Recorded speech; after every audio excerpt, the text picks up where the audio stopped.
I have sold both of my stickering machines. I received a call yesterday from a man in California, and he was excited, so um, he paid what I was asking for the one machine, and then I gave the other machine to him for less because it's now in parts instead of a full machine. He will arrange all the shipping.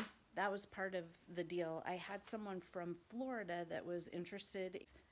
He wanted me to crate them and ship them, and I don't want to arrange any of that shipping. But this guy seems really legit. He sent a text, an email, and we spoke. So he's a real person.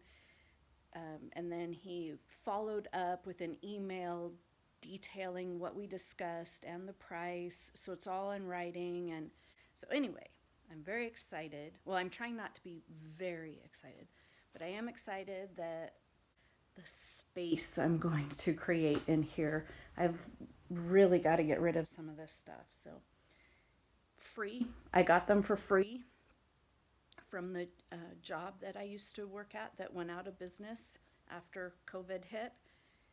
And so all it cost me was the 8-minute drive to go pick them up, and then the space it's taken to keep them in my garage, because that was in, I think I first listed them on eBay in May. So I really think this will work. So, good news. They're sold. Bad news is I didn't have to take the time to pull them apart. It would have actually been better, and I would have gotten more money if I wouldn't have pulled them apart.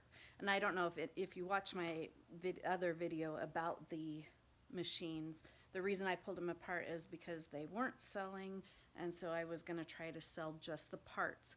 But unfortunately, because I am a massive procrastinator, I pulled everything apart, put it up on the shelves, and didn't list any of it on eBay yet. So it's all just, I'll just put it all together and get it all shipped out. So I'll follow up and let you know how it goes.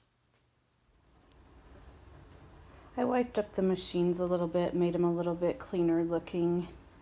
And I'm gonna come over here. We figured out how they would fit on one oversized pallet, a 72 by 48, because you can't have any of it sticking over the sides. So I had just this base, and this part was separate, and I was going to have to put it in a separate box along with, some of those, those parts and those parts. But this is just a matter of 4 screws to get it back on the base. So that would make it more secure and easier to ship. So I'm going to go ahead and put those 4 screws back on and then screw this thing back to the base. That was, again, just 4 little screws. I've been in good contact with the guy who wants to buy it. What else was I going to say about the machine? So I cleaned them up. I'm going to put a few more parts on it. We found a place here in Spokane, Washington, CW Crates and Pallets, and they will create a crate to ship. And my husband was going to build the pallet, but for $78, they will build it for us. Alrighty, guys, I did it. I sold the 2 CVC labeling machines. He purchased a pallet that is 72 by 48. With my husband's help, I got both of the machines on there.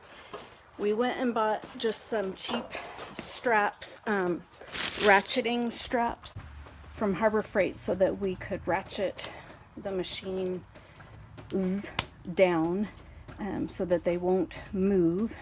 Then I put the cardboard around it to protect, because there are delicate little parts in there that kind of stick out and poke out. And then I put a protective sheet over the top that I got for free. And then some shrink wrap, lots of shrink wrap.